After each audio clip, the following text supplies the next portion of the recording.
by Dao Nguyen, a center which is now about 45 members strong, faculty members across 20 departments and the 4 faculties.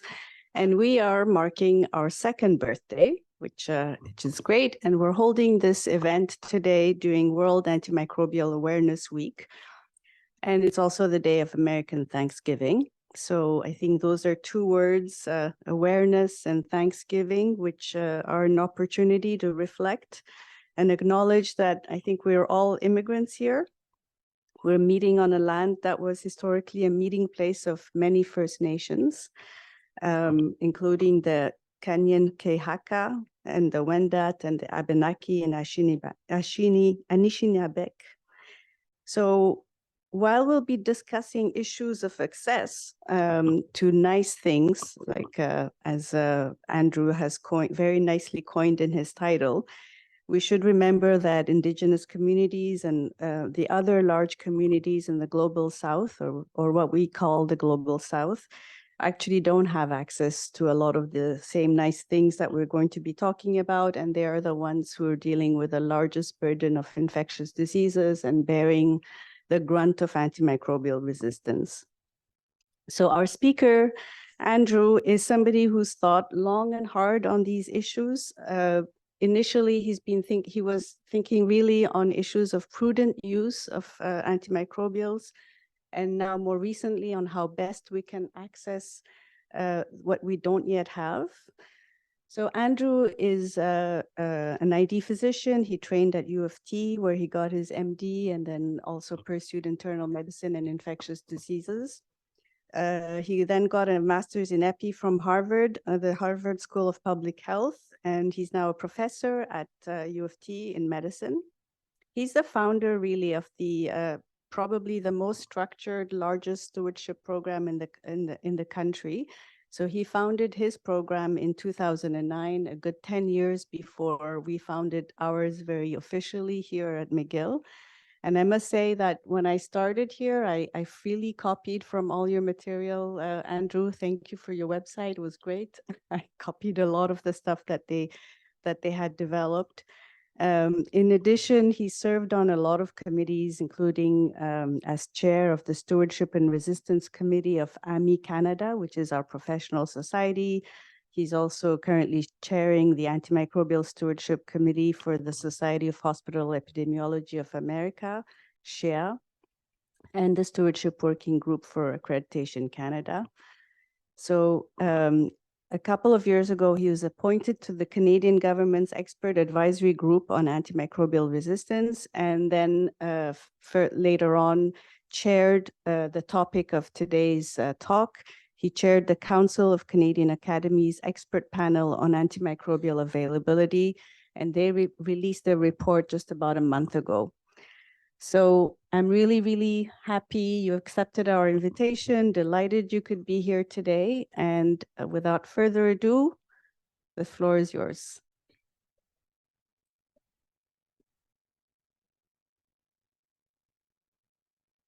Thanks for the introduction. Thanks for having me. I'm really very grateful to be invited and to be speaking to you about this. There were a few inaccuracies about what Makeda said, but it's only because some of those things are no longer in date. I don't do too much other than parent, partner, and basketball coach, but I still do some of this stuff as well. So the title is "This is Why We Can't Have Nice Things: How to Get Novel Antimicrobials in Canada." For those of you who are Taylor Swift fans or not, or Kanye fans or Ye fans or not, you might know back in 2009, Taylor Swift was accepting the award for Best Video by a female artist. And Kanye stormed the stage and said, I'm going to let you finish, but Beyonce had one of the best videos of all time, one of the best videos of all time. Her video, some of you might remember it or have seen it even recently, was Single Ladies. The thing about Single Ladies is, when you see the video, it's kind of a cool video and, the choreography is amazing, But it turns out that it was totally plagiarized, right? It was totally plagiarized. And the Garys performed it on the Ed Sullivan Show about 40 years earlier. And I have the link there for you if anyone wants it. And, you know, Makeda said that she has copied stuff, and anyone who knows me says I have no problem sharing any of my stuff. So if anyone needs the talk or links or whatever, it's fine.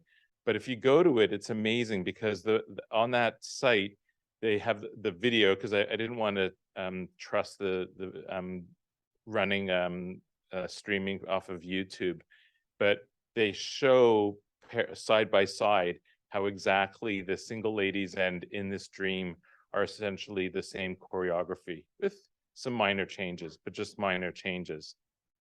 And so it's relevant here because what I want to be talking to you today about, to some degree, is about also novelty, and what is novel and what isn't novel as it relates to antimicrobials, and how that matters for what we do. I want to explain why bug juice, which is what I call it, antimicrobial drug development, has faltered, to explain why Canada has poorer access to antimicrobials than peer nations. And I will be talking about this later, but I do take to heart the fact that in countries that don't have the same GDP, even close to Canada, that they have much less access to antimicrobials than even we have. And to teach the difference between push and pull economic incentives, and why pull incentives could help accelerate drug development and access for Canadians to antimicrobials. People might wonder, why would I be involved in helping pharma bring drugs to market? I don't meet with reps of the pharmaceutical industry. Most of them don't like me, primarily because I say, you know, I want to use and preserve older drugs and minimize the use of newer drugs. As a policy, I don't accept money from the pharmaceutical industry, or really any other industry for that matter. And I've been fairly publicly critical of the pharmaceutical industry over my career for a variety of reasons. So it seems kind of odd that I would be involved in this project. And when I was approached to chair this panel, I was reluctant, I have to admit. Nevertheless, I was willing to take it on. What are the nice things that we're talking about? So we're talking about safe, easy to administer or take, cheap, effective, available antimicrobials or antibiotics to treat infections. We're not talking about antivirals, by the way. I will mention the expert panel and the Council of Canadian Academies later on. Periodically in the talk, I will be showing some infographics, either from this report that I worked on or an earlier report on antimicrobial resistance. And they're generated by the Crackerjack team of the Council of Canadian Academies. So if you see anything that looks nice, it's not mine. It's done through the Council of Canadian Academies. So why do we need these nice things? So we need them because I think most people here know antimicrobial resistance really is a big deal, right? We have, of all infections in Canada, roughly a quarter of them are resistant, and it causes lots of death and lots of disability, and it costs lots of money. It costs the healthcare system right now probably about $1.6, $1.7 billion a year, and that number is expected to rise. And I don't have tremendous faith in how well we can forecast, but 7.6 billion seems a pretty reasonable estimate. And if we go by recent inflation, it'd probably be even higher than that. And it affects the economy by even more, right? Because not only does it cost the healthcare system, but people who are taken out of the workforce, the care that they require, their loved ones who get involved in their care, and the time that they have to take off from work, school, etc. All these things have a huge impact on our GDP. I think it's something that's also important to recognize is that the antimicrobial pipeline is running dry. And so what I'm showing you here is a listing basically, or a chart of the antibacterials in clinical development. In the blue, those are what we would call antibiotics, right? There are non-traditional antimicrobial agents that would be effective against germs, and those are in gray. And what I want you to see is that most of the development is in phase 1 and 2. Very little is in phase 3, and you could see there very little are go to new drug applications. Some of this relates to just the challenges of developing new drugs, but some of this relates to the real failure, the market failure in moving drugs along to drug applications and then marketing. So what you can see here is that of 77 antimicrobials that are were listed in that prior chart, only 6 of them, I'm not going to go back, and I don't know if this has a laser, but it's fine. Only 6 of them are innovative, and only 2 of those are targeting gram-negative bacteria. So really a small number are targeting gram-negative bacteria. And I don't know anyone here who's involved in managing patients, but our biggest challenges at the moment with resistance clinically seem to be primarily with drug-resistant gram-negative bacteria. What you can see here is, this is just from a few years ago, but you can see a time course of drug approvals. The blue are the antimicrobials, or the antibiotics. And what you can see there is certainly from the early 80s and even really through to the mid-90s, when we had quite a few new drug approvals in the US, and US is probably a reasonable reflection of what was available in the global marketplace. But starting in around 2000, you can see that those approvals have dropped precipitously. There's a slight increase in the in 2010 to 2014, and that blip is around the same right now, but it's certainly not the same as it is for cancer drugs.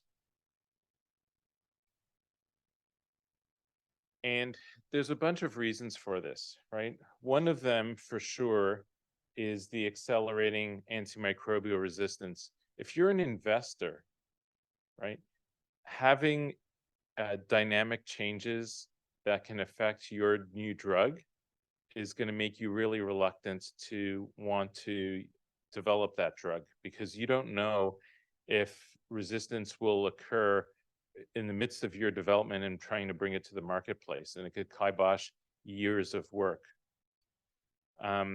On top of that, the lifespan of the drug due to resistance tends to be around the lifespan of the patent. And that's a real problem as well, so that these companies don't tend to be able to make much money after the patent expires for a variety of reasons. And one of them is because of drug resistance that may occur. It certainly attenuates the market prospects after the patent expires. On top of that, antibiotic courses are short, and they're getting shorter, right? I think anyone who's involved in antimicrobial stewardship knows that we have a mantra, which is shorter is better. Not that I always believe that, but certainly a lot of times it is better to give a shorter course of antibiotics. And that means that every time a prescription is written, whereas it used to be, I don't know, 14 days. So for example, when I was training, if someone had a cellulitis, a skin infection, they would get a prescription for 14 days. Nowadays, I mostly give a prescription for around 5 days, at most 7. So that is at least having, if not making a third of the revenue for the company that it was 20 years ago. And it's the same for all these drugs, right? And so, and as you heard, people like myself who speak about antimicrobials are saying, I don't want to use these new agents because I want to save them, I want to preserve them. And that's a problem, right? It's a problem for the company. I'm making life difficult. I want to preserve these drugs, but that makes a lot less sense for a company. On the other hand, you know, if we're talking about an insulin or a heart drug or a drug like Ozempic or any of these or so-called lifestyle drugs for things like erectile dysfunction, people are going to be using these endlessly for years and years and years, and the companies will continue to reap the same benefits. So if you've got a team that are working on a new drug and you're deciding between a drug that will be used for 5 to 7 days occasionally versus one that's going to be used by many people for their lifetime, you know, what are you going to choose? Another really important thing that we haven't really properly grappled with is the fact that most of the time when we test these new antibiotics, we test them in non-inferiority trials. We basically say they're just as good as something else. And what that means is, as clinicians, we say, well, I'm not going to use that because it's only just as good. There's no reason for me to use it. And it's really an unfair comparison because what we're really trying to figure out is to use these drugs in situations where we don't even have another option. But we don't allow the companies to prove themselves unless they prove themselves primarily as a me too. They're like Beyonce, right? They just want to copy, and that's their job, is to copy and then say, look at me, I'm good. Antibiotics cost about $1.5 billion to develop over 10 years. It's probably more now. It's probably closer to $2 billion. And the average expected revenue for a new antibiotic is about 46 million. And because of this, about 6-7 years ago, 3 of the largest manufacturers, not the largest, but 3 of them, AstraZeneca, Novartis, and Sanofi, they all got out of the antibiotic business. And the other thing I'll point out is that economists don't care about this, right? So between 2000 and 2020, there were 55 articles about the economics of AMR, 55, and 16,000 articles on the economics of climate change. I'm not in any way trying to minimize the importance of climate change. I'm somebody who thinks that it is very important, but I'll just point out that there's no way that the importance of AMR justifies only 55 articles. Anyone know where Canada ranks in terms of global GDP, by the way? Anyone have any idea? Per capita.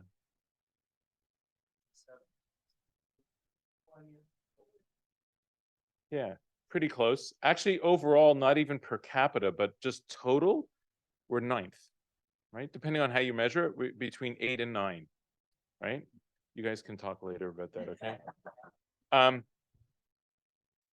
One of the, when working on this, I have to say that one of the most common comments I heard is, yeah, well, you know what? The reason why we don't have many antibiotics here, we're not such a big country. And I said, are you kidding me?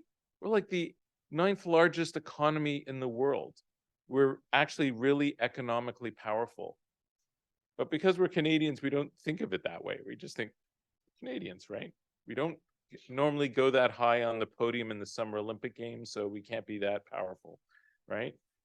Just look at the Winter Olympics though, right? So here you go. So this sort of shows you where we are. But I want you to see this. And these are agents that have entered the marketplace that are available in each country. And look how awful we are.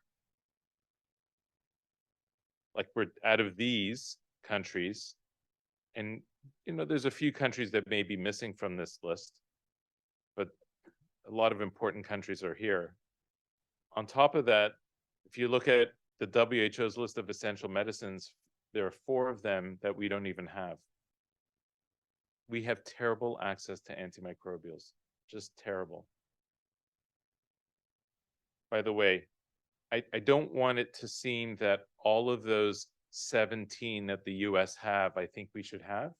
There's stuff there that I don't think we necessarily need to have. But I can tell you that there's several agents that they have there that I wish we had. And the reason why we don't have is because even though we have a large economy, we don't compare to the 2 largest economies that jointly approve drugs.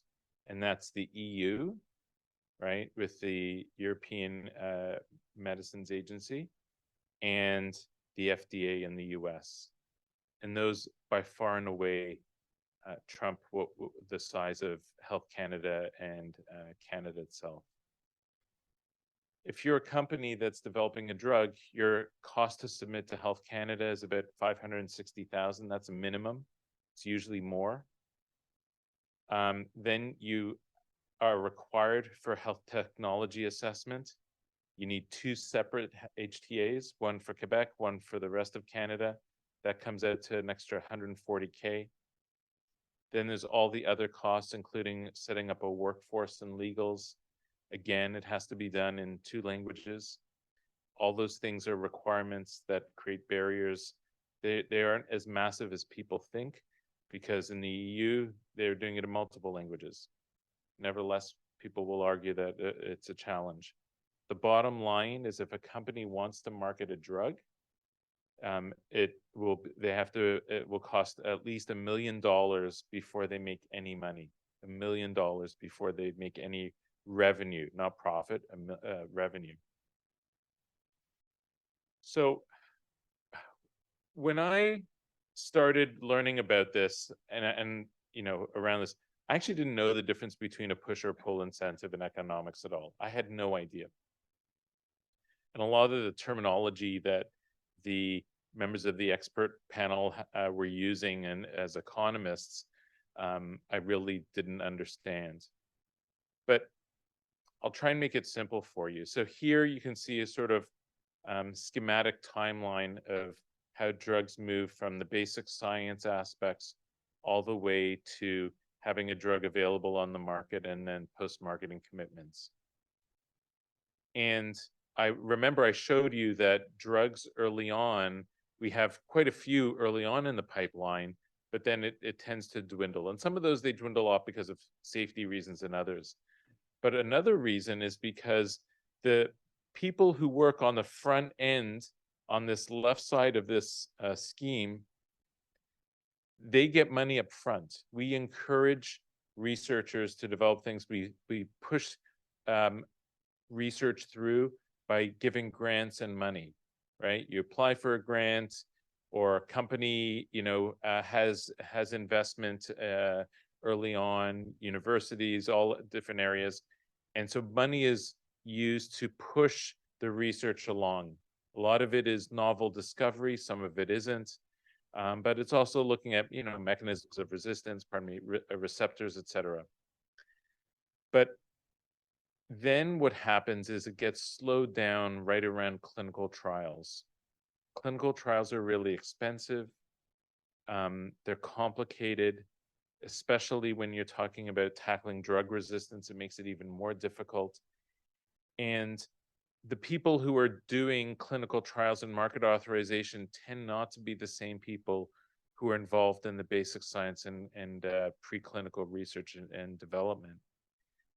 And it's hard to get them over that line to move them onwards.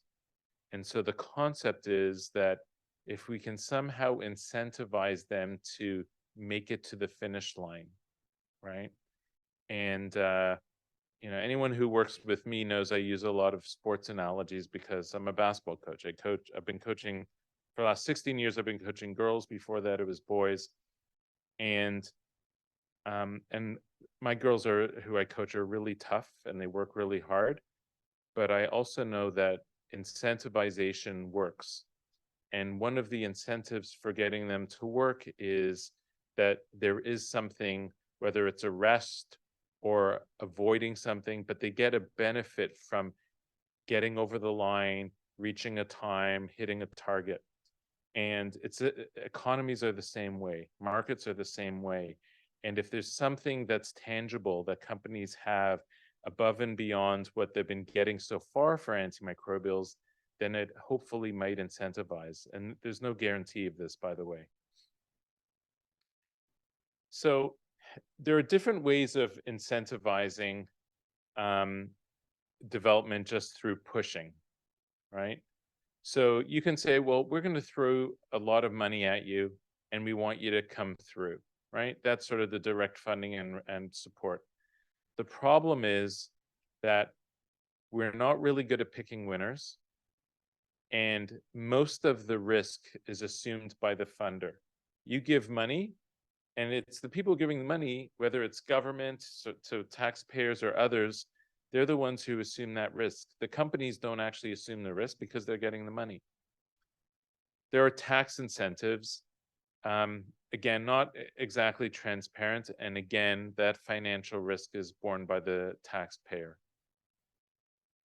There certainly are public-private partnerships that can arise to do this, but it can be very difficult for a variety of reasons. And again, the people with the most money are the ones taking the biggest risks. So I think most people in this space realize that push incentives, which is what we've been doing all along, just don't work for this. So the Public Health Agency went to the CCA and asked what pull incentives would be best to try and bring antimicrobials and make them available for use in humans in Canada. And as I mentioned, I was lucky enough to work with a really amazing group of people. I had the easy job because I didn't really have to be very smart. I just had to make sure that people would continue talking and ask probing questions. And the people at the bottom there, by the way, the outstanding CCA staff, that's not really a footnote. It's just, for graphical purposes, but they were really all absolutely outstanding. And certainly one of the best projects I've ever worked on, and very proud of it. And Lita, Suzanne, Sandra, Madison, and Heather were all really amazing at CCA. It took 18 months. I saw there were some copies of this book floating around. It took 18 months to work on this. It involved a literature and web review. We had a bunch of meetings. Then we had more meetings. We had 10 pretty rigorous external reviews. I was really mostly amazed by how good the reviews were. I wasn't expecting them to be so thorough and well done, but they were really well done. At times quite critical, and the critical reviews were really helpful. They helped us a lot. When you submit publications, everyone thinks about reviewer number 2 as just a pain in the ass, but there was no reviewer number 2 as a pain in the ass. It was just a bunch of 10 reviewers who were really giving us good insight and reasons for pause. And we went line by line for the feedback that we received over 2 days. So some examples of pull incentives. So one is patent extension. In fact, that's what I thought was the most obvious. To me, as somebody who doesn't know anything, I thought makes a lot of sense. You just extend the patent for antimicrobials. So then the drug companies don't have to worry about the patent expiring. But there's some problems with this, right? It actually doesn't increase the market demand. So by extending the patent, it doesn't mean that more people are going to use the drugs that they make. On top of that, it doesn't address the challenges and the main concern that they have, which is around resistance developing for the lifespan of the drug. And on top of that, it disincentivizes stewardship to some degree, right? Because it sort of says there's really no benefit for the company to preserve the drug because they've got they're going to have the patent for as long as resistance allows them to. Something that is been bandied around, and in fact some countries have considered and or might even employ it, is an exclusivity voucher. And it's kind of weird, but this is one that a lot of companies like, which is if you make a novel antimicrobial that we're going to use, we will give you a patent extension for another drug that you want. So whatever it is that you have, Wegovy or whatever, you've got patent, we'll extend it for that drug as long as you bring this antimicrobial to market, right? It's really unpredictable, right? And the problem for governments are that, and the healthcare system is that you could extend patents for really, really expensive, high demand drugs. It's totally unpredictable, and governments don't like financial or economic unpredictability. The third thing is higher unit prices, which is you just make antimicrobials cost more. You pay more for them. It's a real challenge with that. I actually don't have a problem with this. I kind of like this. The problem is our society, for a variety of reasons which we can talk about, cheapens antimicrobials, right? Antibiotics are dirt cheap and nobody really feels that they're worth very much. So we landed on two kinds of models, and I'll show you how we ended up blending them. So a subscription model is it's like Netflix, right? Bunch of you, I imagine, subscribe to Netflix. You pay a monthly fee. Yes, it's gone up since when you first subscribed, but you pay a monthly fee and you can watch whatever you want, as much as you want. And if you don't watch, fine. You've paid the money. They benefit because they haven't really offered you content, but they know how much they get by the number of subscribers, and they're pretty comfortable that most subscribers keep on over time. There's obviously some drop off, there's some new subscribers, but overall, they have a pretty stable revenue stream, right? But there's no incentive for them, like because you can continuously watch more and more shows, they don't get any extra money out of it, right? So they don't really care how much or how little you watch. They just want your money. They just want you to stay on as a user. So if you're not using it at all, they know you might drop off. In England, this is what they used to bring cefiderocol and ceftaz-avi to market.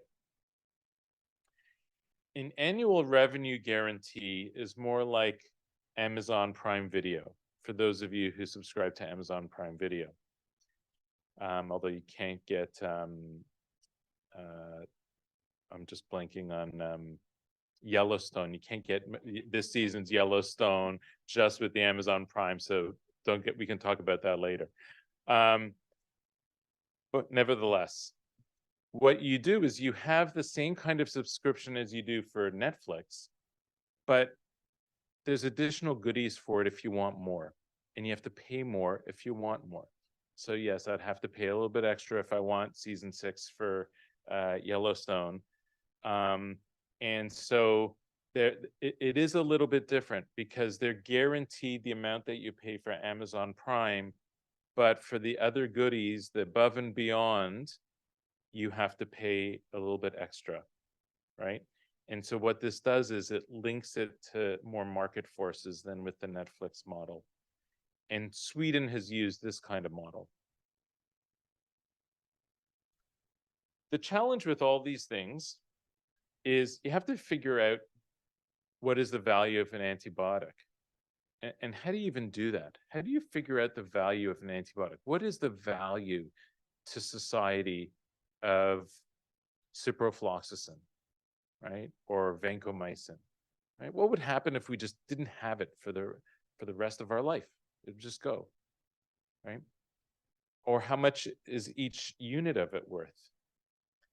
If you're offering a drug to treat E. coli based on equivalence trials, because that's how they get market, right? So you have a new drug, right? So let's say there's gorillamycin that comes, right? So gorillamycin comes onto the market and they have equivalents and they're testing it against, you know, ceftriaxone or cefazolin, right? For drug susceptible agents.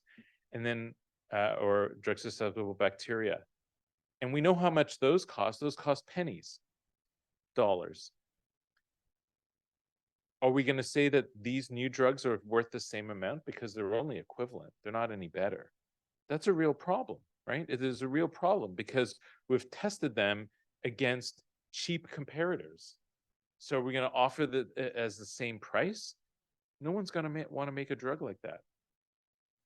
And what kind of evidence do we expect to see? How much novelty do we expect to see, right? And are we going to reward a different degree of novelty?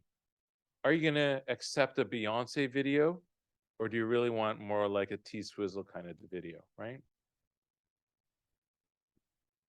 In England, what they did is they ascribed a steady value to antibiotics as a way, as a model of how to assess novelty. So they look at spectrum, transmission, enablement. Enablement meaning how much does healthcare rely on this agent, or will it rely on this agent in terms of need? What does it do to the effects of diversity? So if you add another beta-lactam, that's not too great. But if you have a whole new class that's really quite changing the resistance profiles or resistance mechanism risks, that'll mean a lot, right? And what infection are we worried about, right? Are we worried about a highly drug-resistant E. coli, or are we just worried about a Burkholderia cepacia? No offense, right? But different impact on society, right, in terms of its overall impact to everyone. The WHO has their own 4 innovation criteria. Is it a new chemical class? Is it active against a new target? Does it use a new mechanism of action? And is it free of any known cross resistance? There's overlap between this and the steady model. The National Institute for Clinical Excellence in England, NICE, tried to give a value to novel antibiotics. This is what they came up with ceftazidime and cefiderocol. And so they tried and figured out mathematically, using the proper health technology assessment, what is the value of these agents and what do they assume are these values. And then what they can do is then start to decide how much they would pay for it to have that agent. You do all of this when you subscribe to Netflix or Amazon, right? You see how much is the entertainment value and how much am I paying? What they're hoping is that you actually only do that exercise once, right? And then you keep on when it goes up, the price goes up. But we all do that, right? And it's the same thing with antimicrobials. It should be. What is the societal value for these, right? Ascribing a steady value to antibiotics in Canada is challenging because we don't really know the quality adjusted life years for antibiotics. We're lucky, we've got excellent health technology assessment in Canada, drug technology health assessment. And so there's a lot of organizations that can do this. But this would be a challenge, right? Like this whole enterprise, but we're not talking about tons of drugs. There's not a lot of drugs in the pipeline close to this where we need to do this. It's just a few, right? Additionally, the government would need to deal with the federal government needs to budget for programs like this, but so would provincial governments, because provincial governments would be paying primarily for access to the drugs. And I'll talk about the role of the federal versus provincial governments here, and territorial, First Nations, etc. So what will happen is that over time, because we're behind, most of the cost that we're going to experience in Canada would be on drugs that are already in the global market. But over time, that's would hopefully diminish. And most of our costs are going to be borne by new drugs that will hopefully eventually enter the marketplace. But Canada has to do two things, right? We have to get drugs that we don't have, like cefiderocol, ceftazidime, and a few others. And on top of that, we have to prepare and have for the new ones. The Swedes, as I sort of alluded to, wanted to do the first part of our challenge, which is the drugs that are already in the marketplace, but they don't have. Sweden's much smaller than Canada is in all ways, right?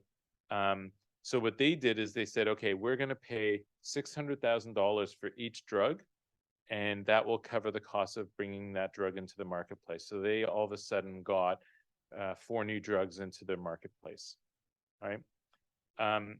It solves their short-term problems, but they're not investing in long-term development at all, right? And you know, we think the panel thought that we need to certainly ensure that there's close collaboration across all the players in Canada. That's going to be really important. Hospitals, healthcare systems, provincial, federal governments, insurers, etc. That, as I alluded to, we look at, learn from the UK model or English model of how they assign value, and probably collaborate with them for assessing a drug's value. One of the things, Aidan Hollis is an economist in Alberta, and one of the things he figured, because one of the challenges is, bless you, Canadians that we have, drugs are brought to our market much later than in the other countries. But one of the concerns with this is that you would give them this period of benefit if they brought a new model. And we tended to refer to this as the Hollis Gambit, where the clock starts ticking for them as soon as it enters market elsewhere. So if the drug enters any other market, their clock on how long they get preferred status in Canada starts when it enters anywhere else. It incentivizes them to bring the drugs to Canada as well. There'd be a fixed unit sale price to support appropriate use. And I thought I had a graph, maybe it's the next one.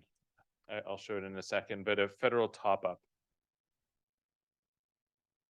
So I argued, and I already explained to you about the challenges about drugs, like new drugs versus things like penicillin and cephalosporins. We have a real problem with expensive antibiotics in Canada, right? Like in my hospital, we almost never prescribe fidaxomicin for C. difficile because it's really expensive. It's not that I don't think it's a good drug to use for patients with C. difficile, but it's really expensive. Todd Lee led a paper that I was on that looked at this and the disparities between the EU, the US, and Canada, and how much we are hindered by just using the right treatment for patients because of costs. And cost does play a stewardship role, but when you're making decisions for patients' care primarily based on cost rather than efficacy, then you start to have issues of equity and appropriateness. Canada's fair share is going to be, for every drug, it's going to be somewhere between $14.5 and $18 million a year, depending on how you do this. And it's certainly my personal belief that Canada needs to do this. And why?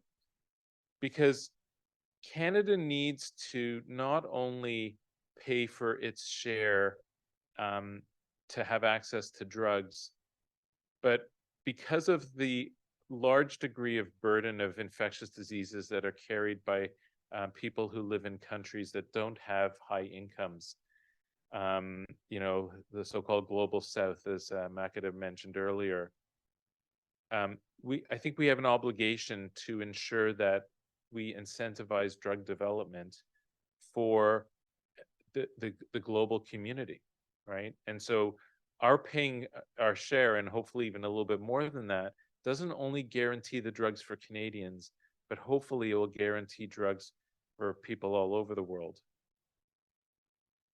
So this is how it sort of plays out. And so I'm going to walk you through this, and I'm just watching my time. So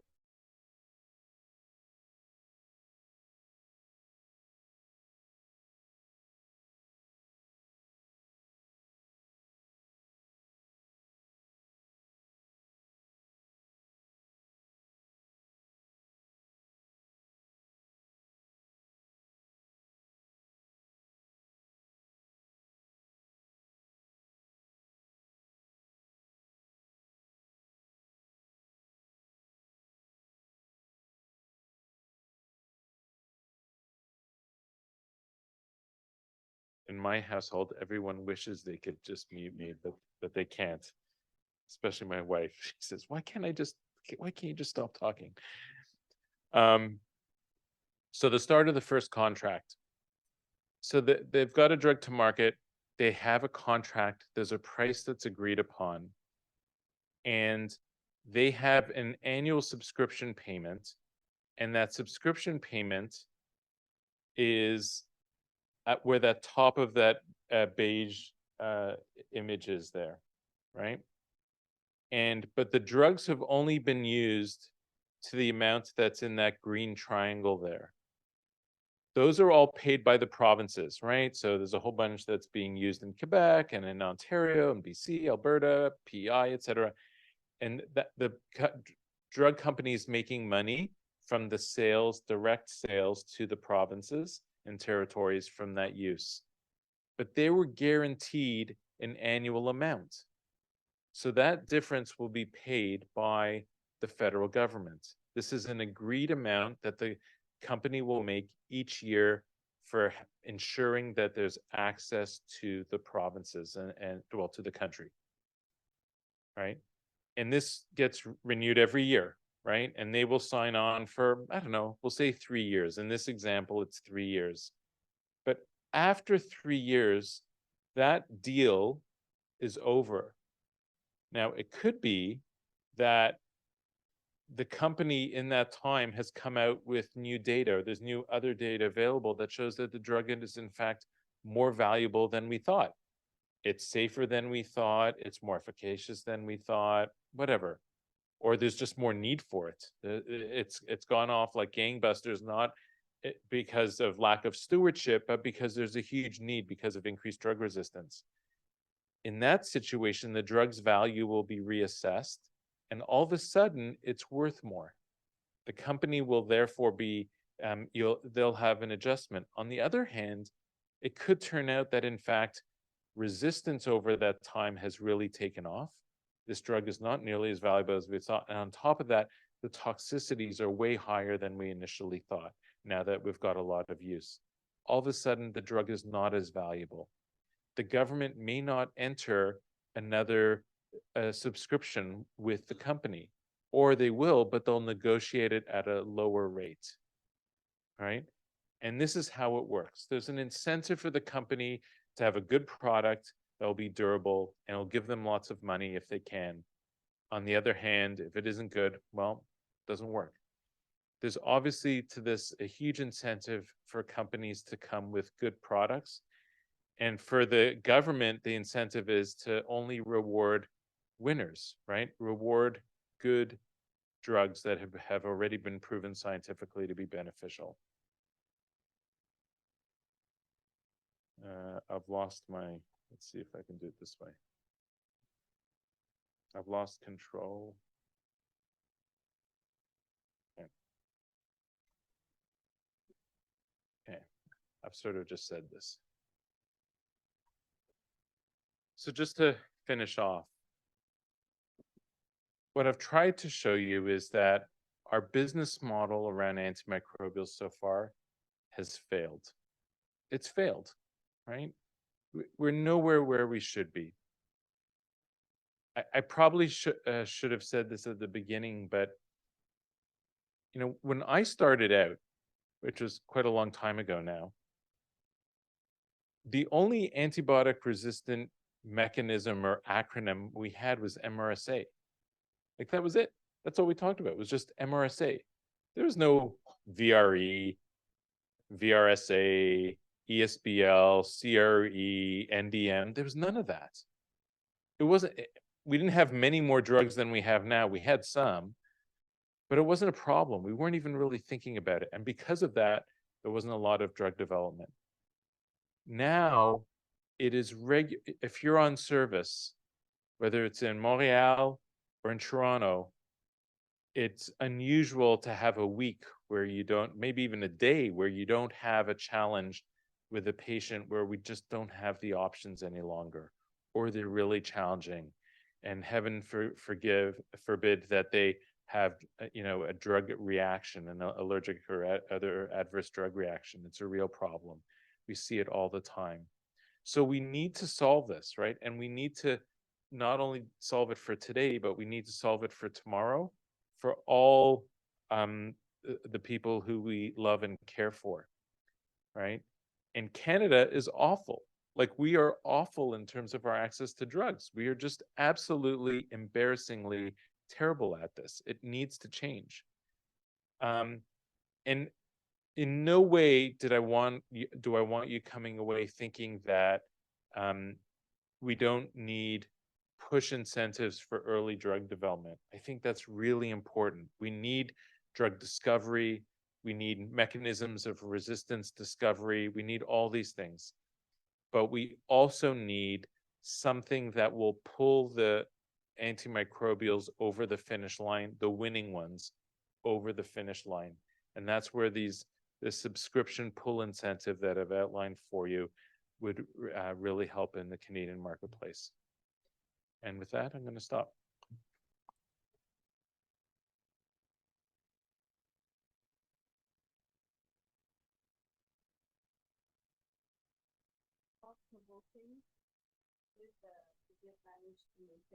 That whole vocabulary, the business, investor, economics vocabulary sounds a lot less intimidating now.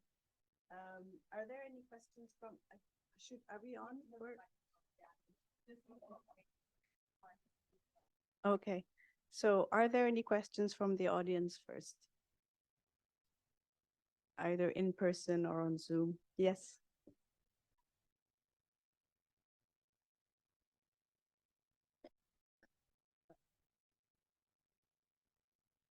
Hey, Andrew.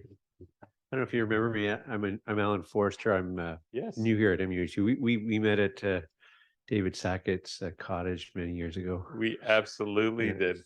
Yes, on Trout Lake. Yeah. Great talk and great work on this. I wonder, are you working with any? I think some of this is a dialogue, not just with government and payer, but also with industry, and they're the ones helping make these products available to us.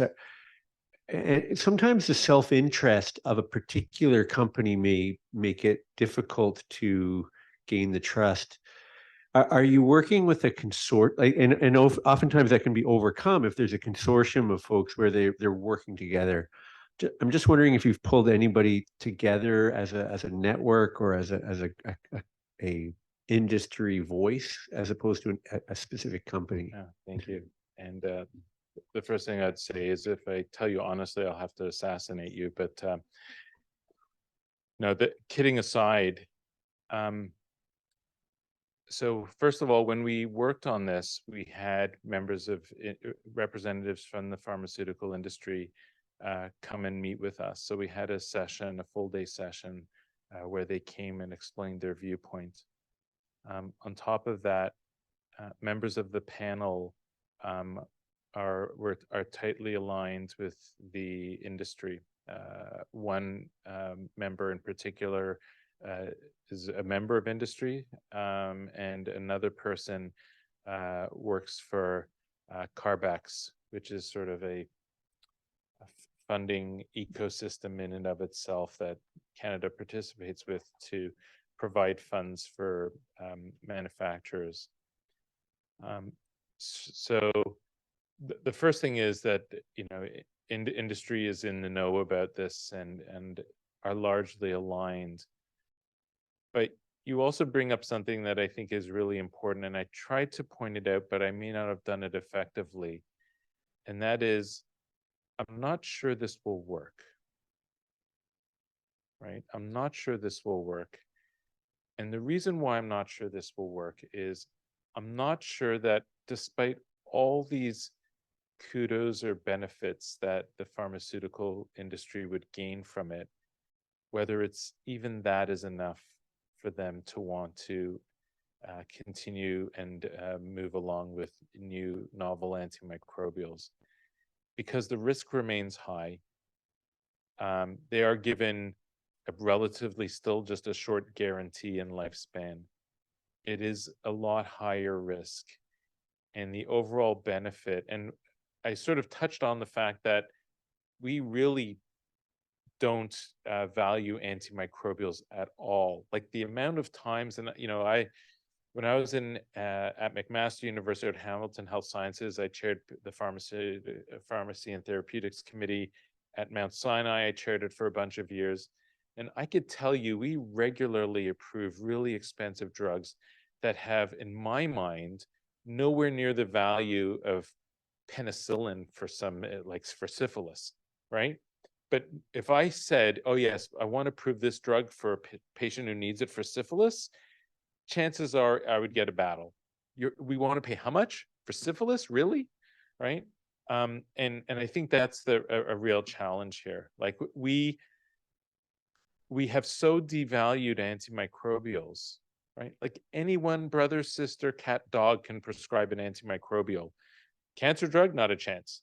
But an antimicrobial, you know, we just did an audit in rehab hospital, and there was like, I think 20 prescriptions I reviewed, sorry, it's less. There's 12 prescriptions I reviewed prescribed by a psychiatrist. They had, I guarantee you, they had no idea what they were doing, like none. And it's not a criticism of the psychiatrist. It just, they think it's so easy because it's so accessible to prescribe them. That's the challenge we have. Those are the real challenges. It's not, I don't think it's getting the buy-in. It's those other factors. But thank you for the question.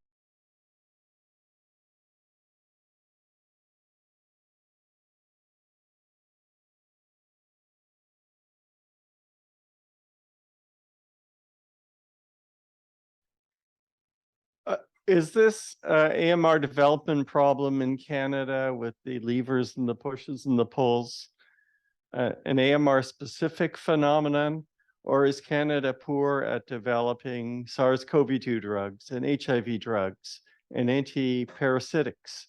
And are we putting the microscope at 40x on a 10x or a 4x problem? So it's a great question. So we need a lot of novel antimicrobials and vaccines, et cetera.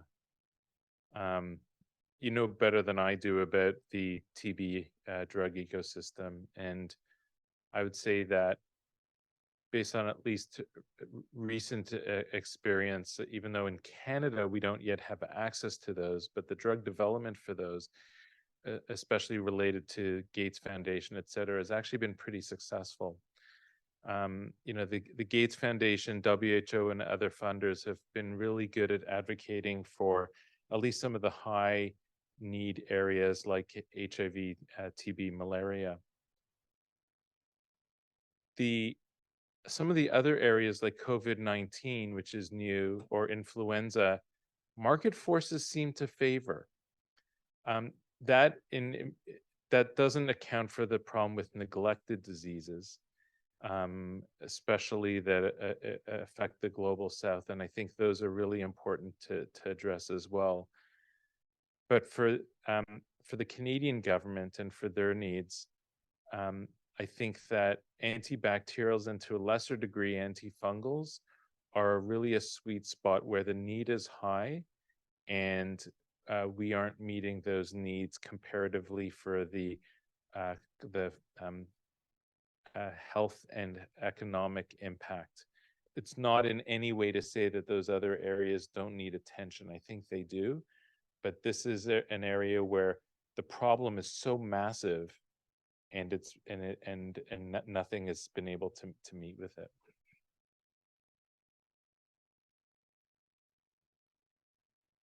Thank you, Andrew, for making such a much clearer, helping us understanding all this economics.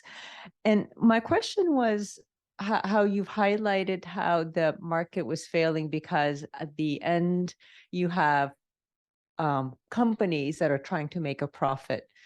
Do you want to comment on the role of nonprofit organizations driving some of the drug development? Yeah. So first of all, I would say that the nonprofits have done really well on the early side of development, and have benefited from the push incentives for sure.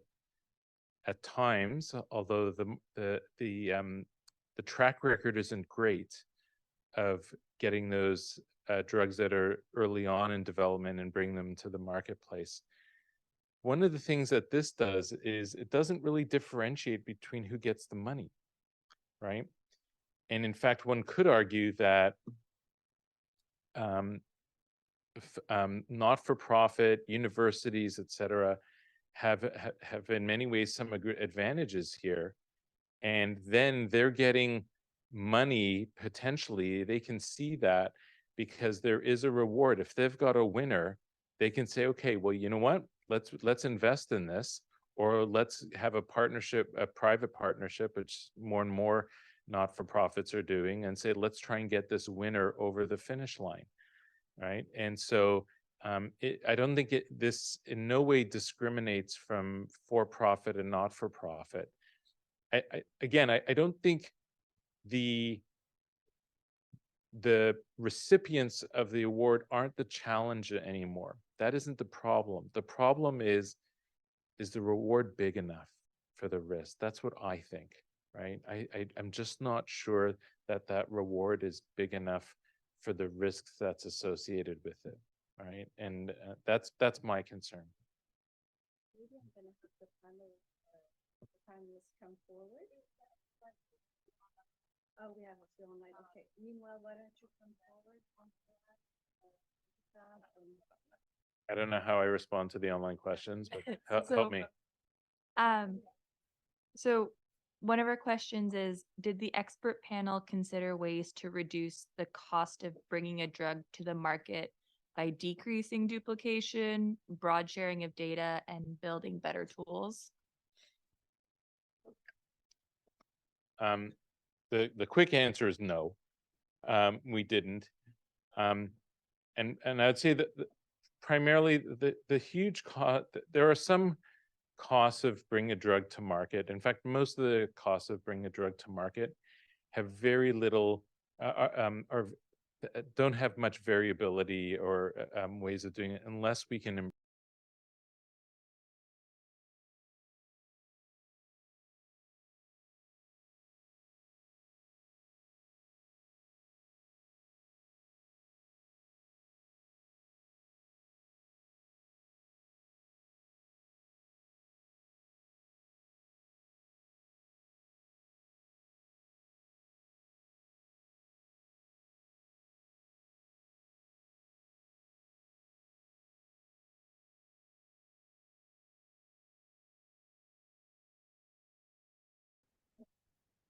end it here. Thank you very much to all the panelists and Andrew for this lively discussion. Refreshments are served just outside in the atrium for whoever wants to join us. And thank you all for coming.